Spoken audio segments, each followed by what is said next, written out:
Korean lacquerware wows Britain. Settling differences peacefully in the ring. Swiss NGO euphoria. Former Korean diplomat becomes a volunteer barber. Hanji artist Aimee Lee.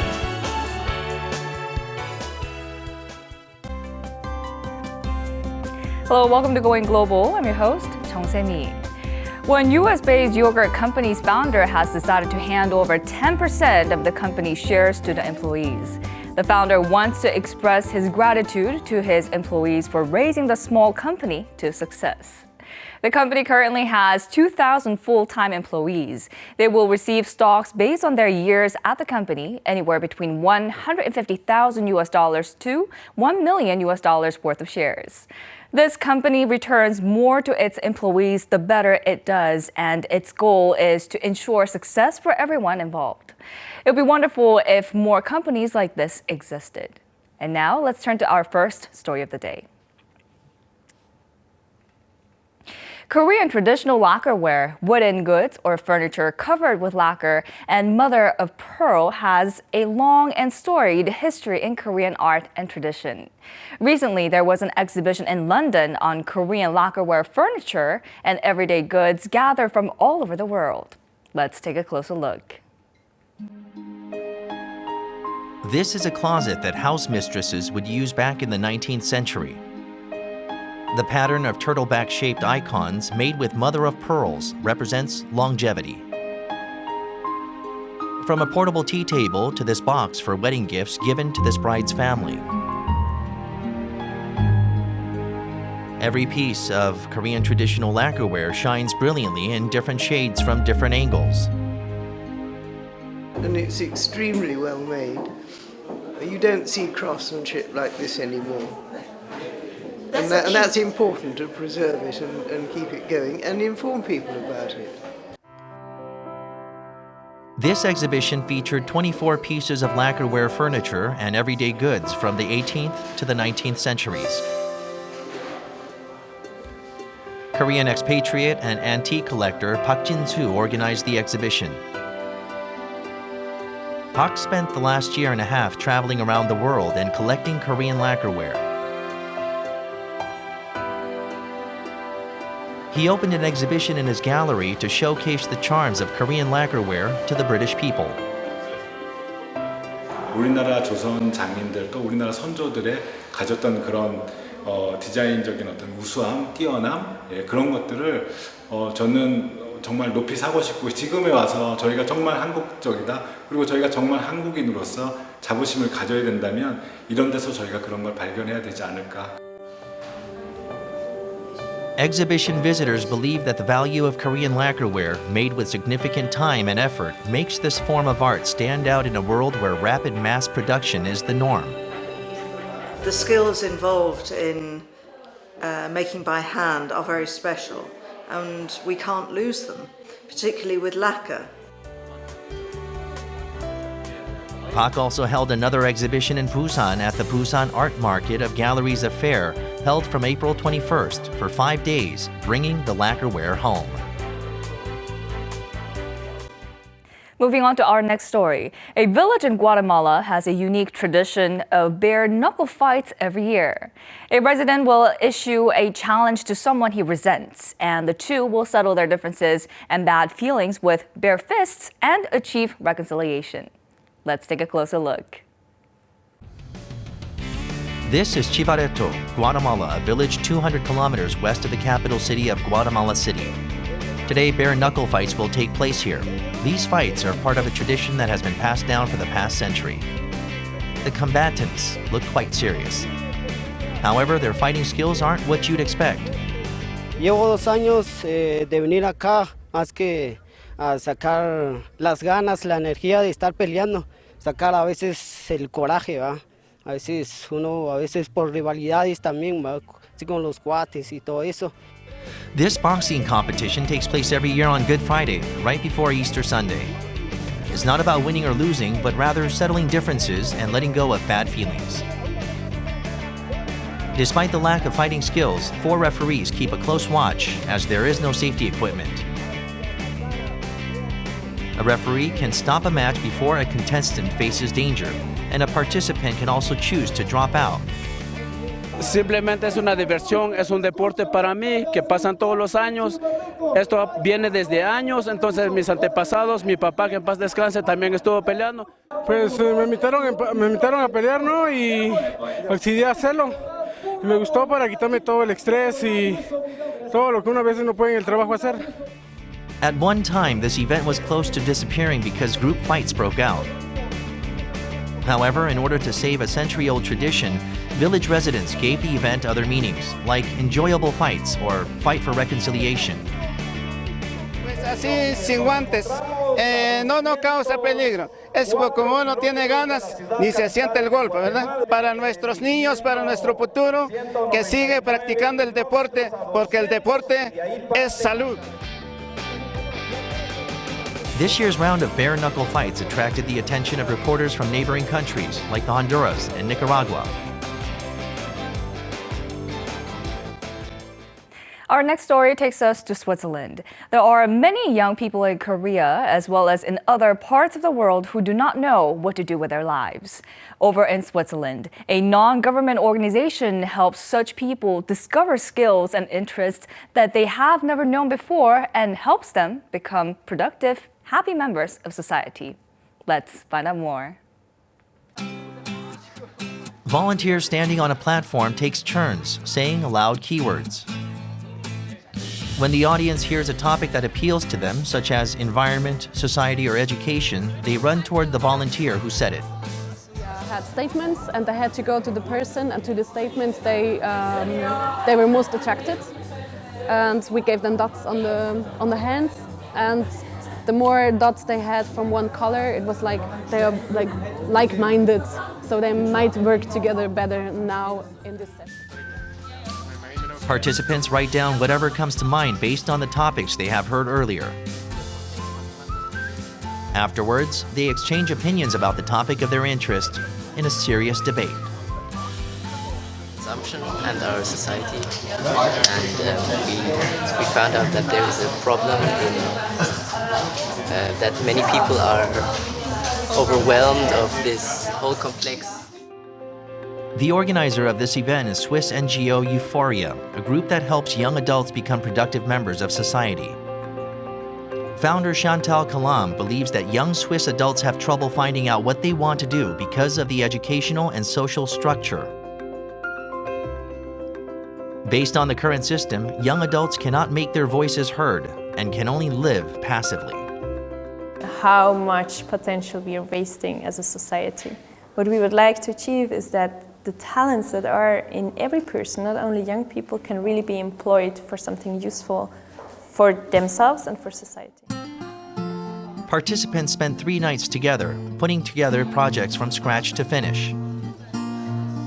No fees are charged, as the organizers have taken into account that some participants may be facing financial difficulties. People put together their own experience where they can learn from, together in collaboration with businesses, and this will really change the way we live education. It's not a teacher telling us what to do and what to learn. After the workshop ends, 70% of all participants find jobs of their choice and become more active members of society. They say that they now lead independent lives. I would like to help make the world a better place. And I know I can do that, but here I can learn how to do that, and I'm very happy to have this opportunity. Euphoria's activities are spreading all over Europe as well as Africa, helping young adults tackle social issues firsthand. These activities may help young Koreans as well who are too busy living up to other standards to hone their own dreams.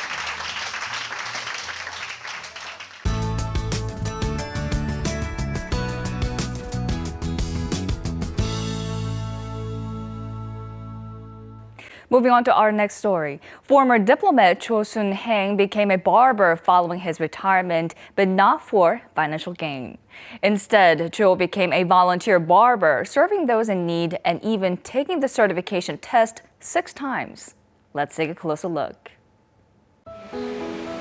This is a nursing home in Singapore, which houses severely disabled elderly patients. A man is neatly cutting the hair of one bedridden patient. He is Korean expatriate and former diplomat Jo Sun-haeng, and he has been visiting this nursing home for 5 years now. 지적 장애인들을 이발을 해줬는데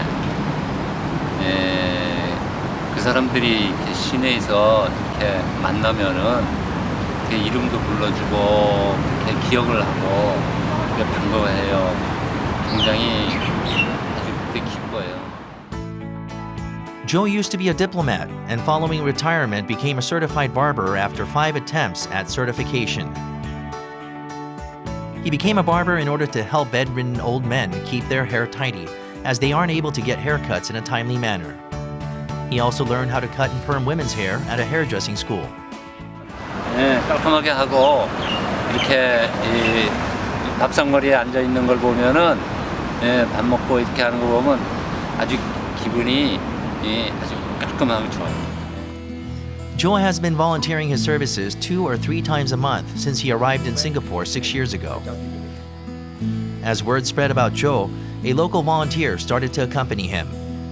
We want to communicate to the old patient. So he became my friend already. He's a very nice man. 기술이니까 내가 또 가르쳐주고 싶고 무료 이발소 같은 걸 조그맣게 어디 필요한 동네에 가서 해볼까 그런 생각이 있어요. The story of Jo's volunteer work after retirement is a source of inspiration for the Korean community in Singapore.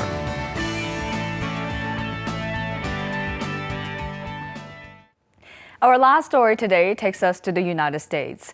There is a Korean proverb that translates to silk lasts for 500 years while hanji lasts for 1,000 years. It shows how hanji, traditional paper, has superior features that have been acknowledged for many millennia. Korean-American artist Aimee Lee fell in love with hanji and even came to Korea to learn more, becoming North America's first ever hanji artist. Let's find out more. This is New York, the heart of contemporary art. Everyday crafts with unique textures and modern designs catch the eyes of astute New Yorkers. All crafts featured here are made by Korean expatriate Aimee Lee with hanji, or Korean traditional paper. I think anybody who can help revive the crafts of the cultural heritage of a country, it's an amazing thing she's doing. Lee makes hanji herself in the US and uses it to make her crafts. Her works are highly recognized, fetching prices anywhere between hundreds and thousands of dollars. 한지를 가지고 처음 나무를 심는 과정부터 또 만드는 과정, 그리고 예술 작품을 성화시키는 모든 과정을 미국적으로 현지화시켰고. Lee has spent her entire life in the United States and came across hanji by chance at a Chinese art exhibition in 2003 when she was a college student. The curator가 이 종이는 한지라고 옛날 그 중국 작가들이 특히 한지를 그렇게 좋아해서. Lee had only a vague understanding of hanji due to lack of resources and went to Korea to learn more. She struggled to find a teacher at first, but finally came to learn under Chang Ji-bang, hanji master. After 1 year of intense study and practice, Lee returned to the US and saw potential for hanji in the country. 특히 요즘 환경에 그 신경 많이 쓰니까 한지는 완전히 자연으로 만든 종이니까. Lee highlighted the all-natural features of hanji and the labor that goes into making it. She held the first ever hanji workshop in the US in 2010 with the help of social funding. She also invested in online promotion efforts and succeeded in establishing hanji crafts as eco-friendly artwork. 매력은 그냥 작가들이 한지를 쓰면 다른 종이보다 더 오래 가고 아주 다양한 공예를 할 수 있으니까 뭐 미술도 할 수 있고 뭐 서예도 할 수 있고 한 원료를 쓰고 그렇게 다양한 거 만들 수 있는 거는 한지밖에 없는 것 같아요. Lee dreams of hanji becoming a mainstay for the whole world and not just Korea. Her efforts to further promote hanji will go on. I hope you enjoyed today's stories on Going Global. A sheepdog named Perot has made the news after returning to its birthplace some 386 kilometers away in Wales.